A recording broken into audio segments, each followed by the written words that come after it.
London during the holidays is something special. Festive streets, iconic landmarks, and winter atmospheres you don't get any other time of the year. In this video, I'm taking you with me across London to show you exactly what to do during the holiday season. From iconic sites like Big Ben, Westminster, Buckingham Palace, and the London Eye, to museums, parks, markets, decorated streets, and some of the festive spots in the city, before continuing the journey to Liverpool to follow the Beatles' legacy and discover another side of England. Let's start in the heart of London. The London Eye offers a unique perspective over the city. Just across the river, Big Ben stands at the heart of British history. Surrounded by Parliament Square, this area brings together some of London's most important political and historical landmarks. Westminster Abbey is one of the most important landmarks in the UK. This is where British monarchs have been crowned for centuries and where history, architecture, and tradition come together. We started with the Queen's Diamond Jubilee Galleries located high above the nave. From here you get a completely different perspective of the Abbey. At Poets' Corner, some of Britain's greatest writers and thinkers are buried or commemorated, including Charles Dickens and Rudyard Kipling. From there, we move through the royal tombs, resting places of kings and queens who shaped the nation. Among them are monarchs such as Elizabeth I and Mary, Queen of Scots, whose stories are deeply intertwined with the history of England. The visit then continues toward the High Altar, passing through the nave and the choir, the spiritual heart of the abbey. This is where royal weddings, funerals, and some of the most important ceremonies in British history have taken place. Near the altar stands the coronation chair used for nearly every British coronation for over 700 years. Just beside it lies the tomb of the unknown soldier, a powerful memorial honoring those who lost their lives in war. One thing worth mentioning if you're visiting London is transportation. Driving on the left can feel counterintuitive, especially if you're not used to it, so we mainly relied on public transport to get around. The Underground is the fastest way to cover long distances, while buses are perfect if you want to enjoy the city along the way. You can easily pay with a contactless card or your phone without needing to buy tickets every time. With transportation sorted, let's continue exploring London. St. James Park is one of London's most beautiful green spaces. Even in winter, many bird species and squirrels can be seen in here. Ducks also enjoy the central lake. It's a peaceful walk that slowly leads you toward the heart of the British monarchy. At the end of the park stands Buckingham Palace, the official residence of the British monarch. Just in front of it, the Victoria Memorial dominates the square, a landmark built in honor of Queen Victoria. Make sure to come on a Tuesday or Thursday at 10:30 to witness the changing of the guard ceremony. With precise movements, music, and military tradition, it's one of London's most iconic and uniquely British experiences. Nearby, at Wellington Barracks, we also came across military marching band preparing for the ceremony. Speaking of military, the Arch of Wellington is built to commemorate British military victories, particularly those associated with Arthur Wellesley, the first Duke of Wellington who defeated Napoleon at the Battle of Waterloo in 1815. Our visit to the Natural History Museum begins in Hinsey Hall, beneath the enormous blue whale skeleton suspended from the ceiling. It's an impressive welcome, a reminder of the scale and beauty of life on Earth. From there, we explored the Fixing Our Broken Planet Gallery, a space that focuses on environmental challenges our planet is facing and the solutions that already exist. Moving through the mammals galleries, we passed skeletons and taxidermy displays that showed the diversity of species across continents. In the larger mammals hall, the size and presence of these creatures, especially the massive whale, really put things into perspective. Of course, no visit would be complete without stepping into the dinosaur section. From towering skeletons to detailed exhibits, it's one of the most popular and fascinating parts of the museum. We then entered the Darwin Center's Cocoon, a modern and immersive space where scientific research comes to life. Here, you see how specimens are studied and preserved, giving insight into the ongoing work behind the scenes. On the other side of Hinze Hall, we explored the Birds Gallery before taking a long elevator up to the section dedicated to earthquakes and volcanoes, where interactive displays explain the forces that shape our planet. The journey continues through space exploration, meteorites, and the origins of our universe, before discovering galleries dedicated to precious metals and minerals.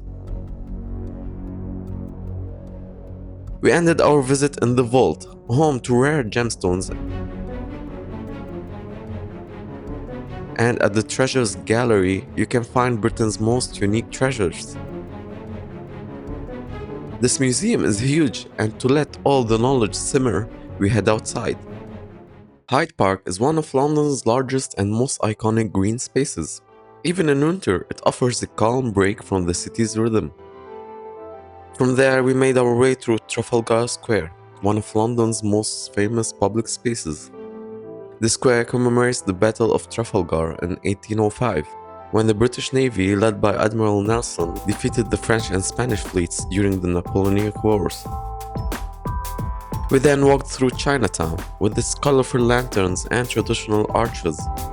Even though many restaurants and shops were still closed at that hour, the atmosphere already felt vibrant and distinct from the rest of the city. Just a few steps away, Leicester Square brings a completely different energy, cinemas, bright lights, and constant movement. And this is where I visited the biggest M&M store I've ever seen.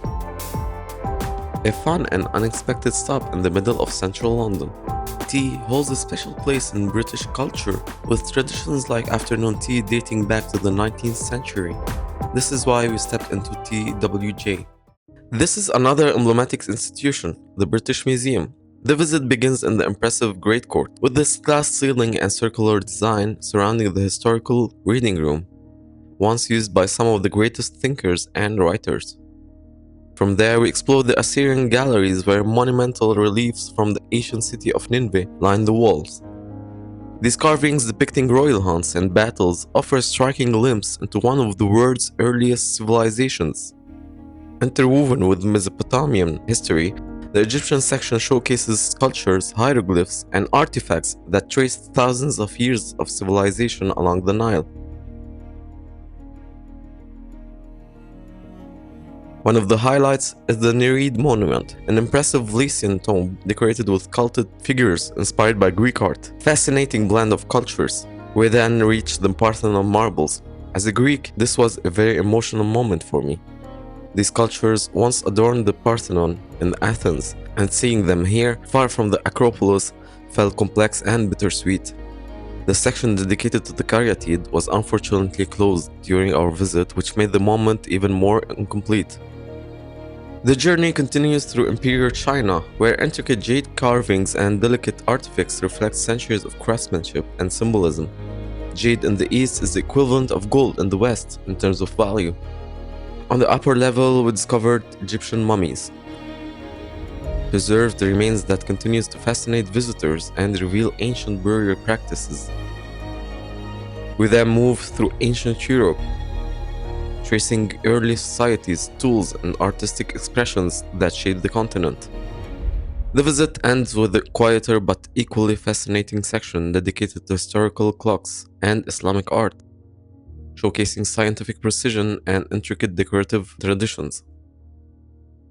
Walking out of the British Museum, you realize just how many civilizations intersect under one roof, a journey across continents without ever leaving London. Founded in 1707, this iconic department store, Fortnum and Mason, has long been associated with luxury, fine foods, and British tradition. From beautifully packaged teas to festive hampers and gourmet delicacies, it's a perfect place to experience a more refined side of London, especially during the holiday season. As night falls, London truly begins to shine. New Bond Street glows with elegant Christmas lights, reflecting its reputation as one of the city's most luxurious shopping streets. Oxford Street feels larger than life during the holidays, with its illuminated decoration stretching as far as the eye can see. Regent Street might be the most iconic of them all. Its sweeping curves framed by grand synchronized light displays that instantly create a festive atmosphere. In Soho, the mood shifts. Smaller streets, creative storefronts, and the more intimate artistic holiday vibe. Finally, Covent Garden, where giant ornaments, festive markets, and glowing decorations make it one of the most magical spots in London during Christmas. And nothing says London quite like the theatre. The West End is world famous for its productions, and watching a show here is almost a rite of passage. We had the chance to see The Phantom of the Opera at His Majesty's Theatre, a production that has captivated audiences for decades. With its grand setting, dramatic music, and timeless story, it's one of the most iconic musicals ever performed in London. Crossing London Bridge, you begin to understand the importance of the River Thames. For centuries, it has been the lifeblood of the city, shaping London's history, trade, and expansion. We then walked along the South Bank, one of the most scenic routes in the city. From here, London unfolds differently. Historic landmarks on one side, contemporary life on the other. Across the water rises St. Paul's Cathedral, its dome dominating the skyline for more than 3 centuries. Just a little further along stands Shakespeare's Globe, a reconstruction of the original 16th century theatre where many of Shakespeare's plays were first performed.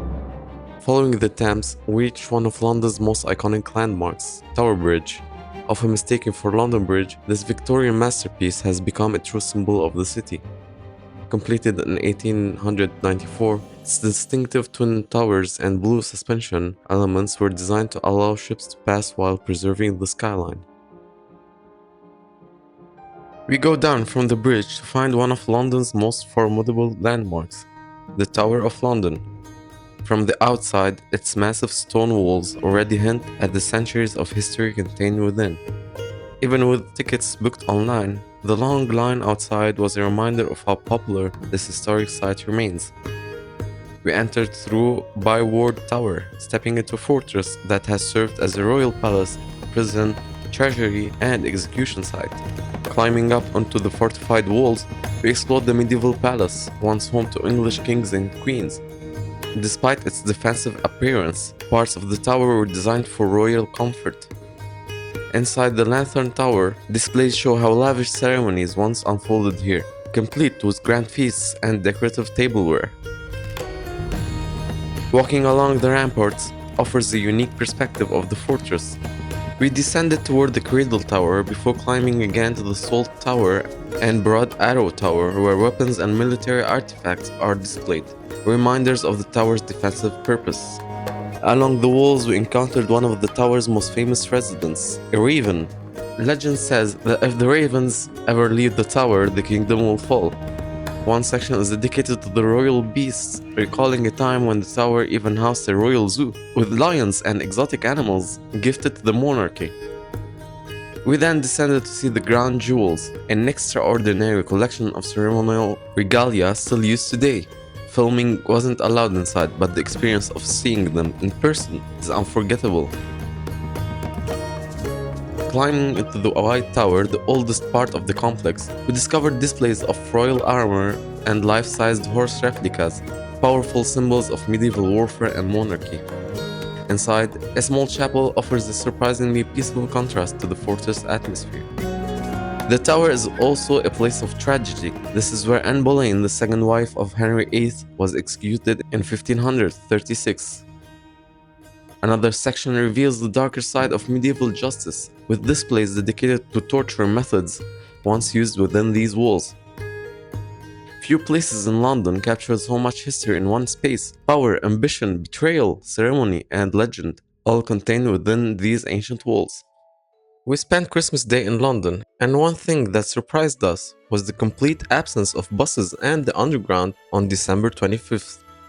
Public transport essentially stops, giving the city a very different rhythm. So, the only option was to walk. We made our way to St. Paul's Cathedral to attend Christmas Mass. With its magnificent dome dominating the London skyline since the 17th century, St. Paul's is one of the city's most important religious landmarks. Experiencing it on Christmas Day in such a solemn and peaceful setting felt particularly special. After the service, we walked through an unusually quiet London. With most shops and attractions closed, the city revealed a rare, almost serene side that few visitors get to experience. During our walk, we stopped at the monument of the Great Fire of London. Built to commemorate the devastating fire of 1666, the column stands close to where the blaze began and serves as a reminder of how the disaster reshaped the city. We also visited Westminster Cathedral, and not to be confused with Westminster Abbey. This cathedral is the principal Roman Catholic church in England and is instantly recognizable by its distinctive red brick Byzantine style, very different from London's Gothic landmarks. Before leaving London, we made one more fun stop at King's Cross Station, home to the famous platform 9 3/4. Hogwarts train led us to Notting Hill. Away from the busiest tourist area, this neighborhood offers a quieter, more colorful side of London, perfect for a relaxed walk. But for me, there was one place in London I absolutely had to visit: Abbey Road. Made famous by the Beatles' iconic 1969 album cover, this simple zebra crossing has become a pilgrimage site for music fans from around the world. As a huge fan of the band, standing here felt like stepping into music history. And this is where part 1 of our journey comes to an end. In part 2, we head north to Liverpool to continue following the Beatles' legacy, exploring the city where it all began. The pilgrimage isn't over yet, because to truly understand the Beatles' story, you have to go back to where it all started.